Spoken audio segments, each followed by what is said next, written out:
সময় কারোর জন্য থেমে থাকে না। সময় কিন্তু আপন নিয়মে আপন গতিতেই এগিয়ে চলে। কিন্তু এই সময়টাকে আমরা কাজে লাগাতে পারি।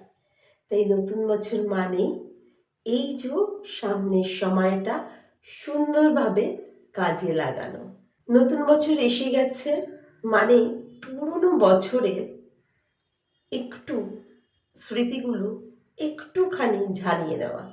পুরনো বছরে হয়তো আমরা অনেকেই কোনো কাজে বিশাল সাফল্য লাভ করেছি, আবার অনেকেই ব্যর্থ হয়েছি।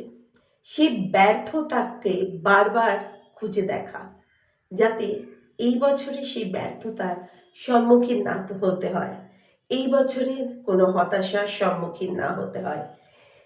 বিগত বছরে যে ভুলগুলো আমি করেছি, এই বছরে রিপিটেডলি আমি সেই ভুলগুলো করব না। বিগত বছরের ভুলগুলোকে আমি এই বছরে ইরেজ করব। এই চিন্তাটা রাখা খুব দরকার। নতুন বছরে কোনো মিথ্যে কথা বলবো না, অন্যকে দেখে হিংসা করব না, অযথা ঝগড়ার মধ্যে জড়াবো না। নিজের বছরটাকে অর্থপূর্ণ করে তুলব। 2026 হবে আপনার আমার সব থেকে ভালো বছর। এই চিন্তাটা যদি মাথার মধ্যে গেঁথে নিই, তাহলে অপরকে দেখে জেলাসি করা, অপরের দেখে নকল করা, হিংসে করা, অপরকে ছোট করা, এই চিন্তাগুলো থেকে বেরিয়ে আসব, যাতে আমি আপনি দুজনেই একসঙ্গে এগোতে পারি। ছাড়া জীবন মূল্যহীন। সেই লক্ষ্য বড়ও হতে পারে, আবার ছোটও হতে পারে, কিন্তু লক্ষ্য থাকতে হবে। নতুন বছরে লক্ষ্যকে স্থির করতে হবে। আর লক্ষ্যকে স্থির করতে গেলে রোজ সেটার কি করতে হবে, অনুশীলন করতে হবে, যে না আমি হাল ছাড়বো না। হতে পারে আমার লক্ষ্যে পৌঁছতে গেলে অনেক বাধা আসতে পারে, বিপত্তি আসতে পারে, অনেক কিছু দিকভ্রষ্ট আমি হতে পারি, কিন্তু লক্ষ্যকে কখনো ছেড়ে বেরিয়ে আসবো না। ছোট লক্ষ্য বড় লক্ষ্য যেটাই হোক, স্টেপ বাই স্টেপ রোজ সেই লক্ষ্যের দিকে এগিয়ে যাব। নিজের মনকে শক্তিশালী করব যে না, আমাকে এটা পেতেই হবে। আর পেতে গেলে একবারে না, একবারে খাবার খেয়ে নিলে যেমনি হজম হয় না, তেমনি লক্ষ্যকে অর্জন করতে গেলে একবারে কোনো কিছু করার দরকার নেই। ছোট ছোট স্টেপে, ছোট ছোট অনুশীলনের মাধ্যমে প্রত্যেকে, আমি আপনি সবাই আমাদের লক্ষ্যের দিকে এগিয়ে যাব। লক্ষ্য ছাড়া জীবন দিকহীন নৌকার মতো। তাই আগেই নতুন বছরের লক্ষ্য কিন্তু আমাদের স্থির করতে হবে। প্রতিভা ছাড়া জীবন কখনো এগিয়ে যায় না, অনুশীলন ছাড়া জীবন এগিয়ে যায় না। তাই প্রতিভাও যেমনি থাকতে হবে, নিজেকে কষ্টও করতে হবে। সেই প্রতিভা আর নিজের কষ্টের মাধ্যমে আমরা প্রত্যেকে লক্ষ্যের দিকে এগিয়ে যাব, আর তখনই হবে জীবনের পরম প্রাপ্তি। তাই নতুন বছরে লক্ষ্য থেকে আমরা সরে আসবো না। নতুন বছরে আমরা মানবিকতা ও মূল্যবোধ নিজেদের মধ্যে জাগিয়ে তুলব।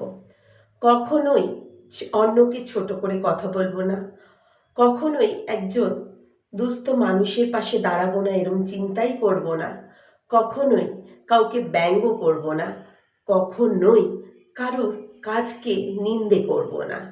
সহানুভূতি দেখাবো, সহানুভূতিশীল হলে তবেই কিন্তু আমিও সহানুভূতি পেতে পারি। তাই আমি আপনি এই মূল্যবোধ থেকে বেরিয়ে আসবো না। নতুন বছরে মানবিকতাবোধ, সহানুভূতি অনেক আমাদের বাড়াতে হবে। অন্যের মতের সঙ্গে একমত না হতে পারলেও তার মতকে শ্রদ্ধা করতে হবে। নতুন বছর আজকে 1 তারিখ, হাতে রয়েছে আরো 364 দিন। প্রত্যেক দিন নিজের জন্য সময় রাখবো, আমিও রাখবো, আপনিও রাখবেন। কি করে রাখবেন? একটা টার্গেট করবেন নিজের শরীরটাকে সুস্থ রাখার জন্য। কায়িক পরিশ্রম করুন। হয়তো সেটা রোজ হবে না, কারণ এখন শীতকাল, কিন্তু সেটা টার্গেট রাখুন যে আগামী দিনগুলোতে 3 দিনের পর 4 দিন, 4 দিনের পর 5 দিন, 5 দিনের পর 6 দিন, 6 দিনের পর 7 দিন নিজের জন্য 30 মিনিট রাখবো। নিজের শারীরিক কসরত, নিজের মনকে ভালো রাখা, নিজের শান্তিকে ফিরিয়ে আনা, এই প্রতিজ্ঞাটা আমাদের প্রত্যেককে নিতে হবে। নতুন বছর মানে খোলা একটা খাতা, এই খাতাটা কিভাবে লিখব আমি আপনি দুজনেই স্থির করে নেব। এই খোলা খাতায় থাকবে অনেক ভালোবাসা, অনেক লক্ষ্য, অনেক মানুষের পাশে দাঁড়ানো, আর পুরো বছরটাকে মেমোরেবল করে রাখার জন্য পরিশ্রম। পরিশ্রমের বিকল্প হয় না, পরিশ্রম করতে হবে। পরিশ্রম ছাড়া জীবন হতেই পারে না। তাই নিজের লক্ষ্য অর্জনের জন্য পরিশ্রম করতে হবে।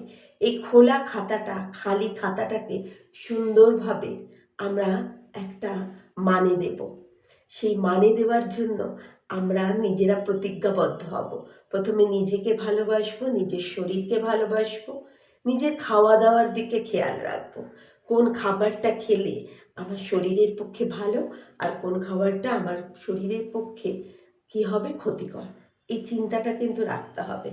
তাই প্রথমেই বছরের প্রথম থেকে আমাকে আপনাকে দুজনকে নিজের শরীরের খেয়াল মানে কায়িক পরিশ্রম করলাম তা নয়, জিম গেলাম এসে আবার জাঙ্ক ফুড খেলাম তা নয়, জিমেও যাব, তার সঙ্গে সঙ্গে হেলদি খাবারের একটা লিস্ট তৈরি করে ফেলবো। নিজের মনটাকে, নিজের শরীরটাকে আমরা ভালো রাখবো। নিজেকে যখন ভালো রাখতে পারবো তখন দেখবেন আমরা অন্যকেও ভালো রাখতে পারছি। আমাদের আশেপাশে অনেক মানুষ আমাদের ওপর নির্ভরশীল, তাই না?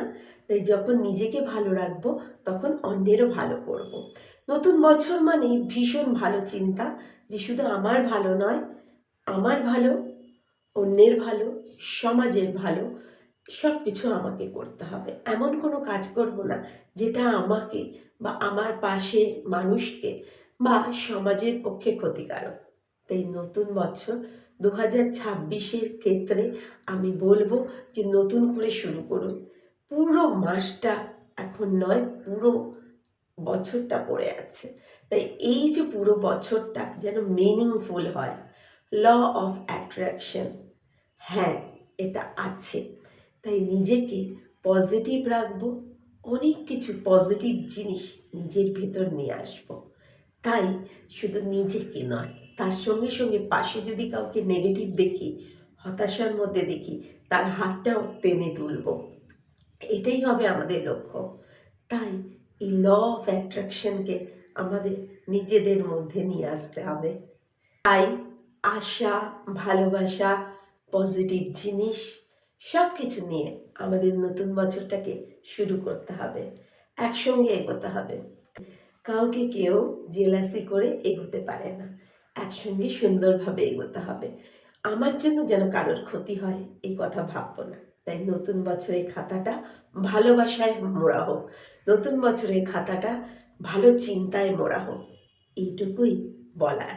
তাই চলুন নতুন বছরটাকে আমরা সুন্দর করে সাজিয়ে নিই, সুন্দরভাবে তাকে স্বাগত করি, সুন্দরভাবে তাকে পুরোটা বছর সুন্দরভাবে সাজিয়ে তুলি, যাতে আমার আপনার দুজনেরই লক্ষ্য পূরণ হয়। নতুন বছরে সবাইকে আমার অনেক অনেক ভালোবাসা, বড়দের প্রণাম, ছোটদের ভালোবাসা, আর আমার বন্ধুদের অনেক অনেক অনেক প্রাণ ভরা ভালোবাসা। তাই চলো আমরা নতুন বছরে নতুনভাবে নিজেকে সুন্দর করে সাজিয়ে এগিয়ে চলি লক্ষ্যের দিকে।